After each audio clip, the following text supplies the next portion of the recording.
Hello बच्चों, आज मैंने तुम्हारे लिए एक गेम बनाया है। इस गेम के द्वारा तुम खेलते खेलते दूरी, विस्थापन, चाल और वेग को आसानी से समझ लोगे। तो खेल का खेल और पढ़ाई की पढ़ाई। तो चलो स्टार्ट करते हैं गेम। मान लो ये तुम्हारा घर है, ठीक है, और ये तुम्हारा स्कूल। अब तुम्हें घर से स्कूल जाना है और वो तुम जाते हुए इस वैन के साथ, ठीक है। अब इस वैन में तुम्हें जाना है घर से स्कूल। तो जब वैन से तुम स्कूल तक पहुंचोगे तो तुम्हारे द्वारा तय की गई रास्ते की कुल लंबाई कितनी है? ये देखो, 200 मीटर यहाँ से यहाँ तक और 200 मीटर यहाँ से यहाँ तक, यानी पूरे रास्ते की कुल लंबाई कितनी है जो तुमने तय की? 400 मीटर। 200 मीटर ये, 200 मीटर ये। तो यही दूरी है। किसी भी वस्तु द्वारा या व्यक्ति द्वारा तय किए गए रास्ते की कुल लंबाई कहलाती है दूरी। अब अगर तुम इस रास्ते से अपने स्कूल तक जाते हो, ठीक है, तो अब तय किए गए मार्ग की कुल लंबाई कितनी है? 500 मीटर। तो दूरी कितनी हो गई? 500 मीटर, ठीक है। इसी तरीके से देखो, अगर तुम घर से स्कूल जाते हो, स्कूल से वापस जब घर आते हो तो एक शॉप पे रुक जाते हो, ठीक है। तो अब तुम्हारे द्वारा तय की गई दूरी क्या होगी? तो देखो, इस मार्ग की लंबाई 400 मीटर और 200 मीटर और, तो कुल दूरी कितनी हो गई? अब 600 मीटर। 400 मीटर ये, 200 मीटर और जोड़ देंगे तो अब शॉप तक आ गए। तो कुल दूरी तुमने कितनी तय की? 600 मीटर। लेकिन अगर अब तुम वापस घर पे आ गए तो कुल दूरी कितनी तय की? 400 मीटर ये, 400 मीटर ये, यानी 800 मीटर। अब समझ में आ गया दूरी। अब अगर हम विस्थापन की बात करें तो ये तुम्हारा प्रारंभिक बिंदु है जहां से कि तुम चल रहे हो, और ये अंतिम बिंदु है जहां तुम्हें जाना है। तो प्रारंभिक बिंदु से अंतिम बिंदु तक की न्यूनतम दूरी कौन सी है? क्या ये वाली या ये वाली?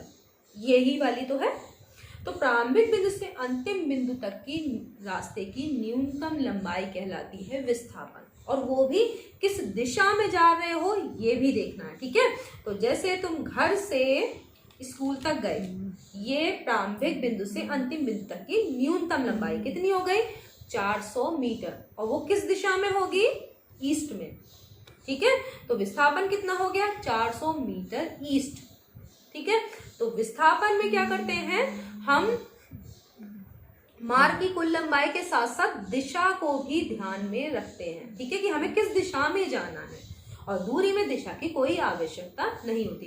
अगर हम कह रहे हैं कि घर से स्कूल हम 400 मीटर की दूरी हमने मार्ग की लंबाई तय की, तो वो हमारी दूरी है। लेकिन अगर हम कह रहे हैं कि हम ईस्ट में जा रहे हैं तो वो विस्थापन है, ठीक है।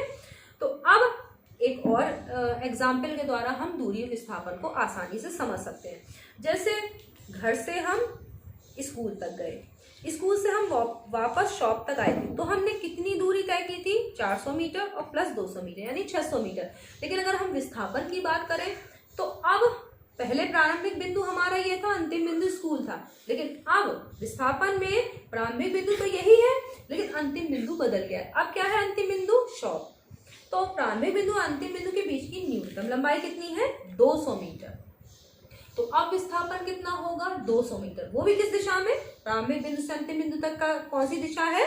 ईस्ट, ठीक है। तो विस्थापन होगा 200 मीटर ईस्ट। अगर हम घर तक वापस आ गए, यानी घर से स्कूल गए, स्कूल से घर वापस आ गए, तो दूरी कितनी हुई? 400 मीटर ये, 400 मीटर ये, 800 मीटर। लेकिन विस्थापन की बात करें तो प्रारंभिक बिंदु भी यही है, अंतिम बिंदु भी यही है, तो विस्थापन क्या हो जाएगा? 0, 0, ठीक है। अब अगर हम इस वृत्ताकार मार्ग पर चलें तो वृत्ताकार मार्ग की कुल लंबाई कितनी दी हुई है? 30 किलोमीटर। तो मान लो हम इस बी पॉइंट से चलकर बी पॉइंट पर वापस आ जाते हैं, इसी पॉइंट से चलकर पूरा वृत्ताकार मार्ग तय करके, और हम इस बी पॉइंट पर वापस आते हैं, तो तय की गई दूरी कितनी होगी? ये 30 किलोमीटर। लेकिन अगर हम विस्थापन की बात करें तो प्रारंभिक बिंदु भी यही है, और हम जब चल के आए तो अंतिम बिंदु भी यही है, तो विस्थापन क्या हो जाएगा? 0। अब अगर हम ए पॉइंट से बी पॉइंट तक जाते हैं तो आधा सर्कल चलते हैं, अर्धवृत्त चलते हैं, तो हमारी दूरी कितनी हो गई? ये हाफ सर्कल या 15 किलोमीटर, ठीक है। लेकिन अगर हम विस्थापन की बात करें तो प्रारंभिक बिंदु ए है, अंतिम बिंदु बी है, तो प्रारंभिक बिंदु से अंतिम बिंदु के बीच की न्यूनतम दूरी कौन सी होगी? इस वृत्त का व्यास। और इसका साथ जब हम विस्थापन की बात कर रहे हैं तो वृत्त का व्यास तो होगा, साथ में किस दिशा में चल रहे हैं ये भी देखेंगे, किस दिशा में चल रहे हैं हम? वेस्ट में। तो विस्थापन में ये भी ध्यान में रखेंगे। अगला देखते हैं, जिसे हमें ये ए पॉइंट है, बी पॉइंट है, ए पॉइंट से हमें बी पॉइंट तक जाना है, तो हमारा एक ये ट्रैक है जिसपे हमें जाना है। तो पहले हम क्या करेंगे, इससे 300 मीटर चले, फिर 200 मीटर चले, फिर 100 मीटर, फिर 200 मीटर, फिर 300 मीटर के बाद हम बी पॉइंट पर पहुंच गए। तो हमने कुल कितनी दूरी तय की? तो ये 300, फिर 200 जोड़ेंगे 500, फिर इसमें 100 जोड़ेंगे 600, फिर 200 और जोड़ेंगे तो कितना हो गया? 800। 800 और 300 1100। तो कुल हमने 1100 मीटर की दूरी तय की है ए से बी तक जाने में। लेकिन अगर हम विस्थापन की बात करें तो देखो, ए प्रारंभिक बिंदु है, बी अंतिम बिंदु, इसके बीच की न्यूनतम लंबाई कितनी है? 600 मीटर। तो विस्थापन हमारा कितना हुआ? 600 मीटर। साथ में डायरेक्शन भी ध्यान में रखेंगे, कितना? 600 मीटर नॉर्थ ईस्ट, ये हमारा डायरेक्शन। ठीक है, तो अब दूरी और विस्थापन तुम्हें समझ में आ गया होगा।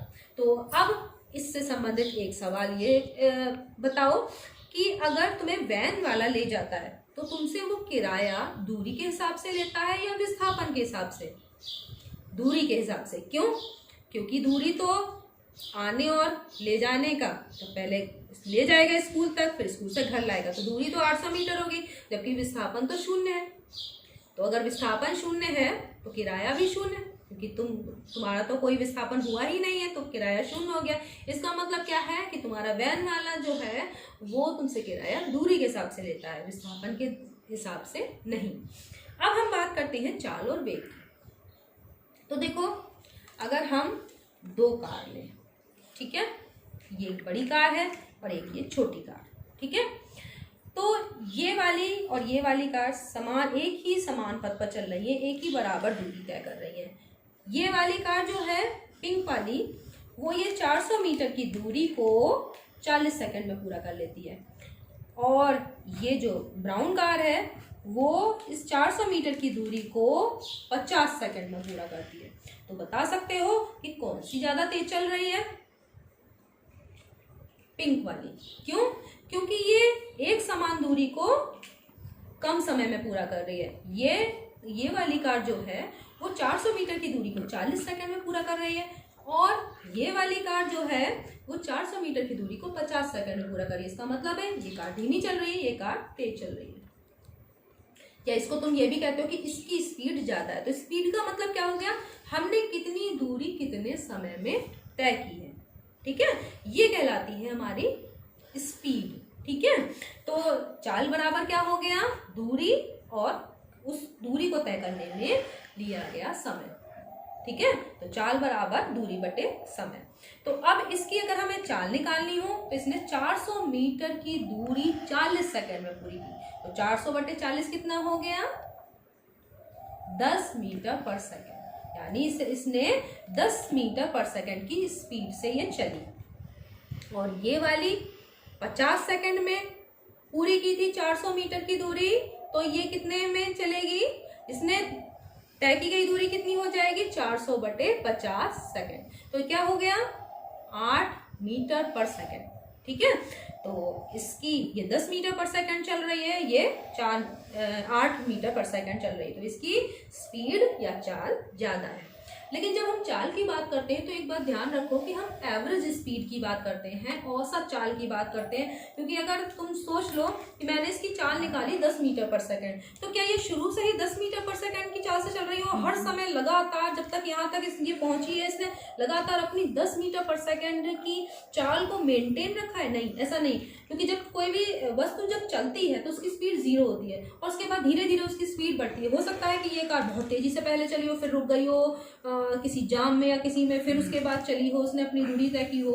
तो जब हम स्पीड की बात करते हैं तो वो कौन सी होती है? Average speed. ठीक है, तो अगर अभी इसी ट्रैक पे अगर कोई भी गाड़ी चलेगी, अगर मान लो ये गाड़ी चल रही है और 30 किलोमीटर की कुल दूरी को 1 घंटे में तय कर रही है, तो इसकी स्पीड या चाल कितनी हो जाएगी? 30 किलोमीटर पर आवर। ठीक है, तो अब तुम्हें स्पीड समझ में आ गया होगा। लेकिन अगर हम इसमें वेलोसिटी या वेग की बात करें तो वेग का संबंध ध्यान रखो कि विस्थापन से होता है।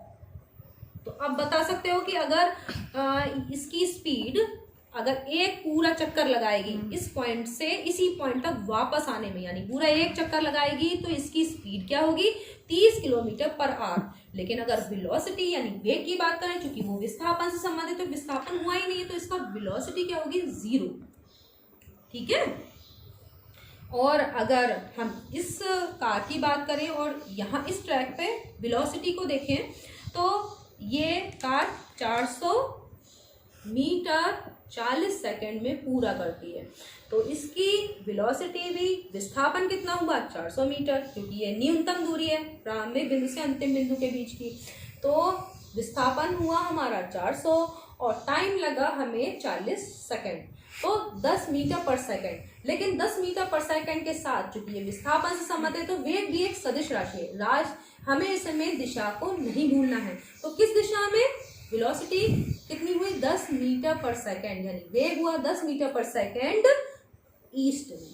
तो अब तुम समझ गए होगे कि दूरी क्या है, विस्थापन क्या है, चाल और वेग क्या है। दूरी और चाल में हमें दिशा की आवश्यकता नहीं पड़ती, लेकिन विस्थापन और वेग की जब हम बात करते हैं तो हम उसके साथ दिशा को भी मेंशन करते हैं, यानी किस डायरेक्शन में वो वस्तु जा रही है, वो व्यक्ति जा रहा है, इसको भी ध्यान में रखा जाता है।